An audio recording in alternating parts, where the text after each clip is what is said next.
કામરેજમાં ભારે વરસાદ બાદ વરસાદી પાણી ભરાવાની ગંભીર સ્થિતિ સર્જાઈ છે। વિસ્તારના અનેક રોડ રસ્તાઓ પાણીમાં ગરકાવ થઈ ગયા છે, જેના કારણે વાહન ચાલકો અને સ્થાનિક લોકોને ભારે મુશ્કેલીઓનો સામનો કરવો પડી રહ્યો છે।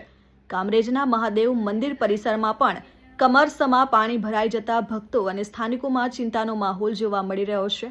વરસાદી પાણીના યોગ્ય નિકાલના અભાવે લોકોમાં તંત્ર સામે ભારે રોષ ફેલાયો છે।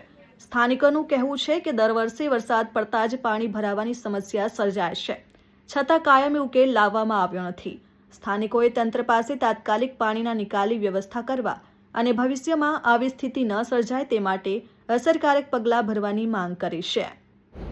3 વર્ષ થયા આવે જાય બધું જોયા કરે પણ કોઈ હજી સુધી આવી કાર્યવાહી નથી કરી। આ નિકાલ થાય તો નિકાલ દશા જોઈ લો મહાદેવને હનુમાનજી। જ્યારે કોઈ આવે જાય તો ખાલી હાથ જોડીને જાય ને કોઈ કઈ ચિંતા નથી ભાઈ। આનો નિકાલ થાય તો જલ્દી કરાવો તો તમારા રીતે સારું। Bureau report, RN news, Kamrej.